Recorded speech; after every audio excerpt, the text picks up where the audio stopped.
Good day. Welcome to another edition of Ebima Mungo's Perspective on Global Affairs. Before I continue, I urge you to please press the like button. And if you're new to my show, I also urge you to subscribe.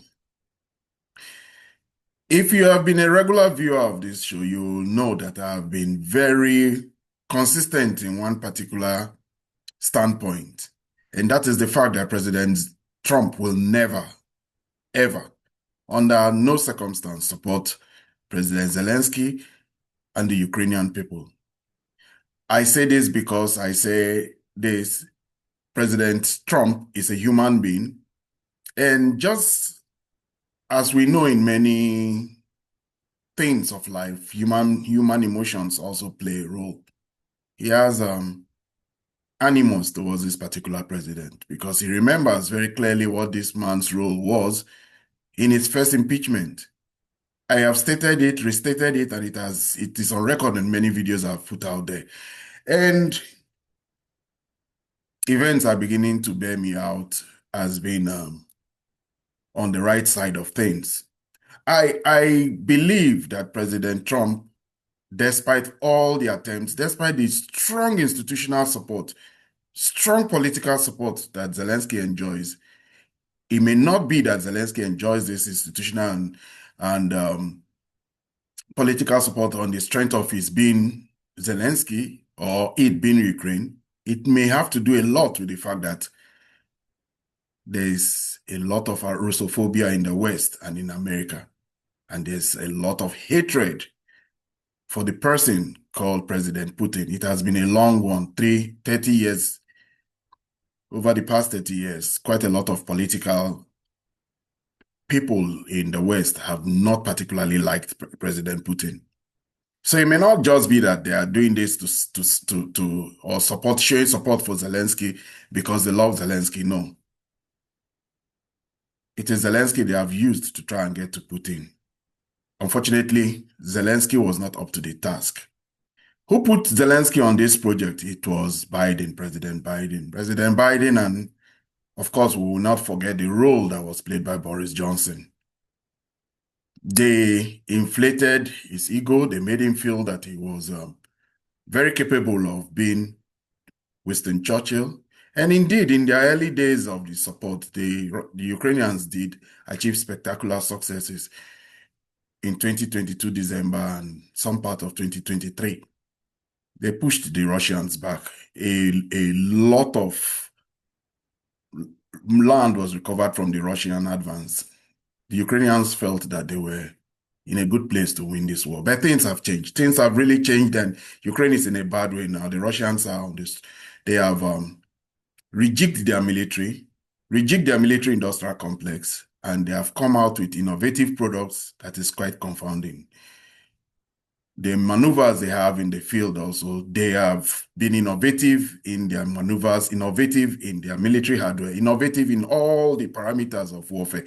I'm not a military person, so I won't know all of it. But one thing is clear. Despite the huge support in military machinery that has been given to the Ukrainians, despite the political and diplomatic support, despite all the attempts to try and undermine the Russian economy, do harm to the Russian state, the Russians are on top of this war. They are winning. They are handing the Ukrainians a very bad blow. And it is almost like President Trump has come in as a referee. He has cast himself as a peacemaker now, and he has come in as a referee to try and stop the fight. President Trump is trying to throw in the white towel for the Ukrainians, but the Ukrainians don't want the white towel. At least the other team that is supporting the Ukrainians, that's the Europeans, they don't want that white towel thrown in. But President Trump is telling them that it is time, it is imperative that they start to look towards peace. They can't continue with this war anymore. Today, President Trump was asked what he will do or what will happen if Zelensky continues to resist. This is what he said. I would like to get to peace. It should have happened a long time ago. The Ukraine war with Russia should have never happened. If I were president, it never would have happened. We're trying to get it ended. One way or the other, we have to get it ended. So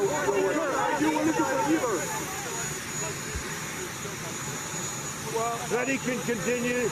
Then he can continue to fight his little heart out.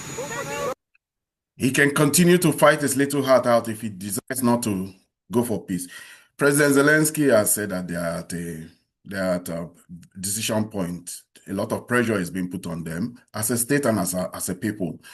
Ukraine, he says, is at the point of losing a very strong and powerful ally, or losing their dignity, because the peace terms being imposed on them is one that is very hard to swallow, especially since he would have to be the one who would oversee the loss of 4 oblasts to the Russians. That is one of the major demands of the Russians, that Ukraine recognizes that those 4 oblasts have gone. Luhansk, Donetsk, Zaporozhye, and Kherson. They are now part of the Russian constitution, and it is one of the demands of the Russians that it must be acknowledged by the Ukrainians. They should let it go. Of course, added to that is Crimea, that had been annexed long ago in 2014 by the Russians. And one other person who believes that what's going on here now is all talk of helping Ukraine and Ukraine winning this war is fantasy. Is J.D. Vance. J.D. Vance, we should remember who J.D. Vance is. J.D. Vance is one who opposed this war while he was a senator. He was a senator and he opposed all the attempts, the Biden administration, all the largesse of taxpayers' money that the Biden administration was throwing at Ukraine. He was one voice in the Senate that stood against all that the Biden administration was doing to support Ukraine. Ultimately, the Biden administration, through what Trump says to be $350 billion. The last tranche of it, especially, was one that J.D. Vance stood against very much, that one that led to the release of $61 billion for Ukraine. So J.D. Vance had been a strident voice against the American involvement in the Ukrainian war. He always said that America should pivot towards China and farm this matter out. And today he put out a statement. Any Ukraine peace plan has to stop the killing while preserving the Ukrainian sovereignty, be acceptable to both Russia and Ukraine, maximize the chances of war doesn't restart that. Every criticism of the peace framework and the administration is working on either misunderstood the framework or misstates some critical reality on the ground. There's a fantasy that if we just give more money, more weapons, or more sanctions, victory is at hand. Peace won't be made by failed diplomats or politicians living in fantasy land. It might be made by smart people living in the real world. J.D. Vance is not mincing words. And another thing too we got to learn is the Americans have told its NATO supporters and NATO members that they really have to take a chance. They have to take a stand and move towards peace. President Trump has put his foot down this time around. He is insisting, just like a referee would, that this fight has to end. The Ukrainians have been battered, they have been beaten, they have been bloodied, and it has to end. Nevertheless, he told the NATO supporters, we got to learn from a newspaper that they are very insistent that NATO has to, this time around, walk towards peace. US tells NATO if Zelensky does not sign peace deal, Ukraine will face war's future. And we know that indeed they will face war's future. This was put to the NATO officials by the US Army Secretary Driscoll after he submitted that particular plan to President Zelensky. So we see that it is a really bad one for Ukraine. The Americans have changed their tone. President Trump, free of all the domestic problems that he has always had, has taken a much more definitive stand at trying to push the peace process. He knows, contrary to what many newcons and all the political supporters of bipartisan political supporters in Congress and in the Senate have for Ukraine, he knows that pressure should also be put on the Ukrainians, and he has stepped up putting pressure on the Ukrainians. Well, today we know that Ukraine has decided that peace talks have to take in order to scrutinize and start the process of peace negotiations for the 28-point plan of President Trump. More discussions is expected to take place in Geneva and in Switzerland, Geneva, and President Zelensky has already named his team. We have been hearing about President Zelensky's embattled administration, where some of his ministers have had to resign because of corruption. One of the parties close to President Zelensky's, who had been fingered in this corruption investigation and who many had thought would have been fired or would have resigned, is Andrei Yermak, his chief of staff. But ironically, it will be Andrei Yermak who will be leading a delegation to peace talks that is supposed to take place in Switzerland. That peace talk is supposed to now start to disaggregate and look at all the individual points in that 28-point plan that President Trump has put forward, used through that has been sent to Ukraine and to the Russians. So we saw that he has constituted a team already, and it will be led by the head of Zelensky's office, Andrei Yermak. Other members of that team, it's quite a powerful team, will include Rustem Umerov, who was a former defense minister. He's now the National Security and Defense Council secretary. And then it also include Kirill Budanov, who is the head of the main intelligence directorate of the Defense Ministry of Ukraine. Other members are Andrei Natov and all. Ukraine is at that point where they realize that all the slippery moves they have made to try and push attention towards the Russians and make the whole world isolate and make the Russians pay. A day of reckoning has finally come. All those strategies have failed. Now they just have to face the reality that this president in America wants them to move towards the negotiating table. Nevertheless, there's no lack of support for Ukraine. And today in South Africa, the G20 summit took place in South Africa. And in the face of that G20 summit, it created an opportunity for all the European members of the G7. We should remember that the G7 is made up of Western Europeans mainly. And Russia used to be in it. Then it was called G8, but Russia was booted out of it. So the G7 finally made a statement. They had a statement where they released a statement regarding their position after they did some little tete-a-tete. They had a tete-a-tete among themselves, and then they came out and made a statement that that showed that they welcomed these efforts, but they pointed out some things. This is the leader statement that was released, press release November 22nd. This statement adopted by President Costa, President von der Leyen, all of them. They are the Prime Minister of Poland, and we welcome the continued U.S. effort to bring peace to Ukraine. The initial draft of the 28-point plan include important elements that will be initial for a just and lasting peace. We believe, therefore, that the draft is a basis which will require additional work. We are ready to engage in order to ensure that the future peace is sustainable. We are clear on the principles that borders must not be changed by force. Let me repeat that point. We are clear on the principle that borders must not be changed by force. We are also concerned by the proposed limitations of Ukraine's armed forces, which would leave Ukraine vulnerable to further future attack. We reiterate that the implementation of elements relating to European Union and relating to NATO would need the consent of EU and NATO members respectively. We take this opportunity to underline the strength of our continued support. This statement was also Emmanuel Macron to also put out his own statement there, and von der Leyen also tweeted her own statement. But what we should know is that the key point there is that they were stating that no borders should be changed. Borders should not be changed by force. That simply means they don't recognize the fact that Russia has taken over those 4 oblasts. And for them, that's a sticking point. And then any part of the deal that involves European Union involvement and NATO involvement should also have the NATO and Europe, EU, in the peace negotiation table. As it stands, President Trump has practically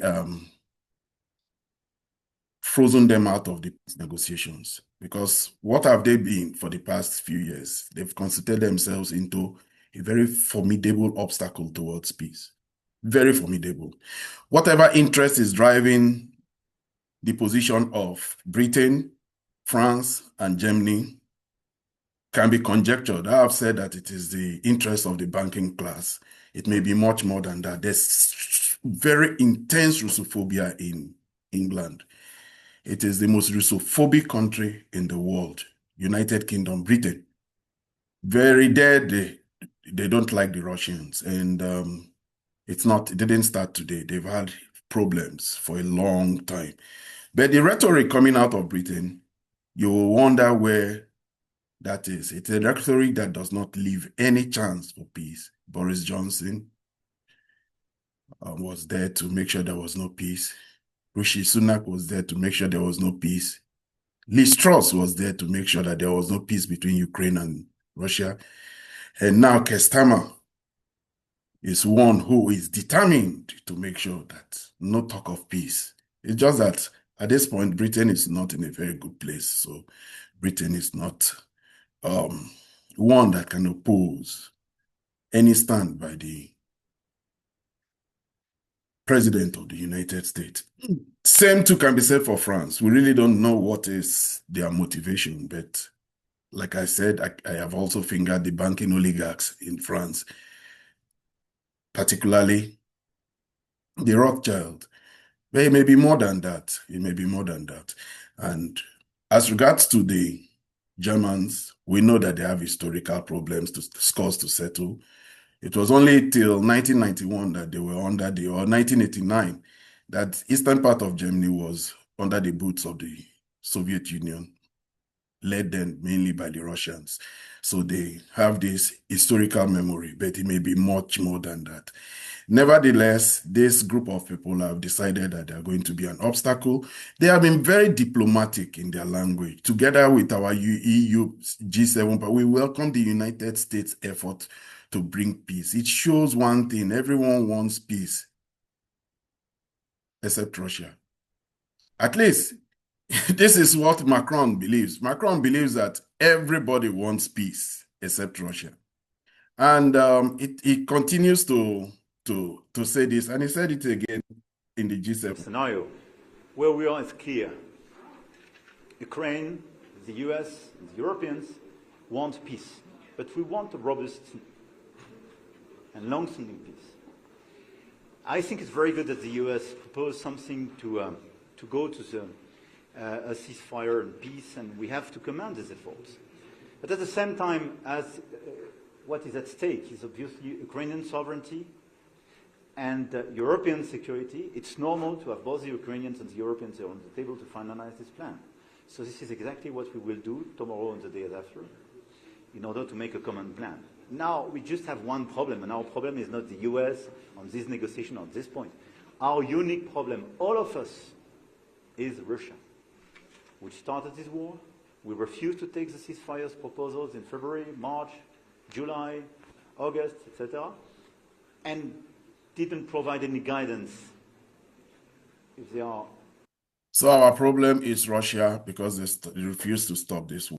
Russia has said that they have two instances that they remember where they stopped the war. And what did the Ukrainians do? I mean, they got rearmed by the Europeans. The Europeans who deceived the Russians, Putin, he has said he was deceived, were Angela Merkel and Francois Hollande, the former French president and the former German president.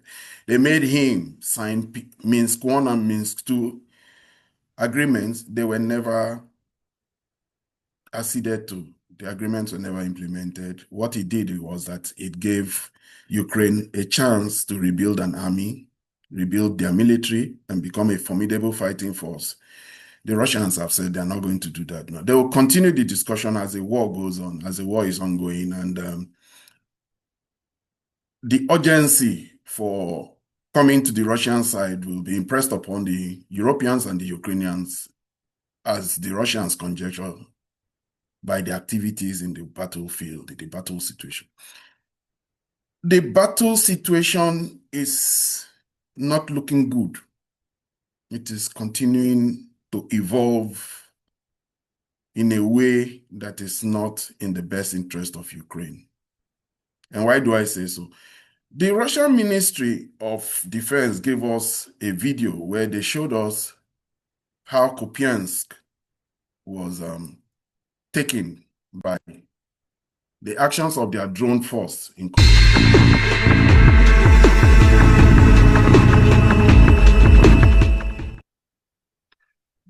the Russian.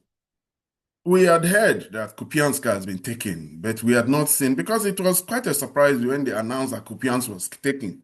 They said Kupiansk had been surrounded, we know. They said that Kupiansk had been encircled, we know. But that Kupiansk had been taken, they now put out definitive video where they show you the destruction and disaggregation of Ukrainian military hardware. And it's not in dispute anymore. Already, they say 15 battalions of the Ukrainian army are caught in this particular encircled city, and that it is expected that they will all surrender, or else they will be destroyed. Nevertheless, in other sectors of the war, particularly the Zaporozhye sector, a lot of movement is still ongoing. That is where we know that the city of Heliopoli is being approached from the east. Now it's being approached from the east, the northeast, and the south. It is slowly getting into encirclement. It is getting into encirclement just as the other cities were encircled. This encirclement strategy of the Russians into cauldrons has been one that has been limited their head-on confrontation with the Ukrainians. That way they limit their war dead, they limit casualties, and they slowly take all the surrounding cities, destroy the logistics of the Ukrainian cities that they are laying under siege or encircling. In the old days, it used to be that it was a siege that it was, but now it's encirclement and cauldrons, and these are the words we hear from this war, especially from the mapping agencies. So in Zaporozhye, Russian forces continue to advance north of Heliopoli. The Ukrainian armed forces have been expelled from the town of Vosike, that is Shevweni in Ukrainian.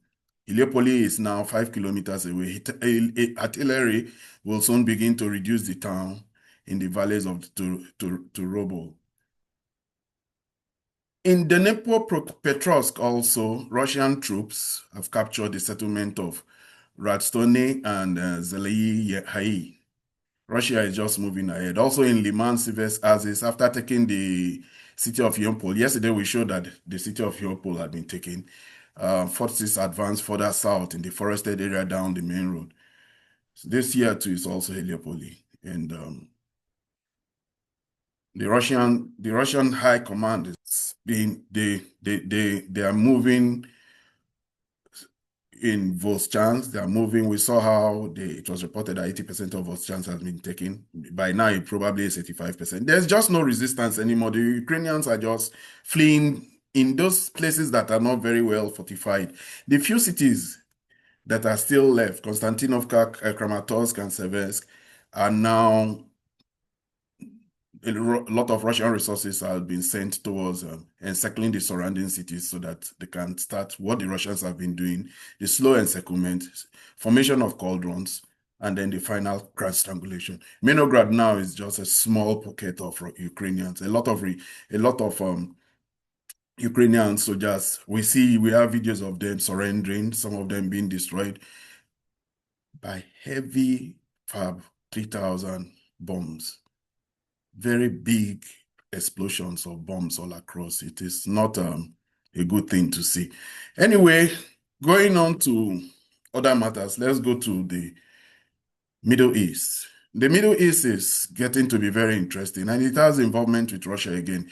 Russia has become sort of like a security contractor to many countries in the Sahel region, in the very deep depth of West Africa, where I come from. I keep saying, Russian troops have taken to full direct involvement in eliminating militants in countries like Mali and Niger Republic. Their contingent are fighting head-on, fighting these militants in a very brutal way. In fact, ironically, we do hear that those militants are getting drones and training from the Ukrainians. Somehow, geopolitics has reached West Africa. But geopolitics in the Middle East has been one dominated by the ambitions of Prime Minister Netanyahu. He succeeded very well. He destroyed Gaza, changed the leadership of Hamas. He decapitated them. He decapitated Nasrallah and the leadership of the Hezbollah in Lebanon. He also succeeded in helping to the replacement of the Syrian former President Assad. He has expanded, taking quite a lot of territory in Syria. Israel is now very close to Damascus, and that has finally alarmed the new incumbent, the new president of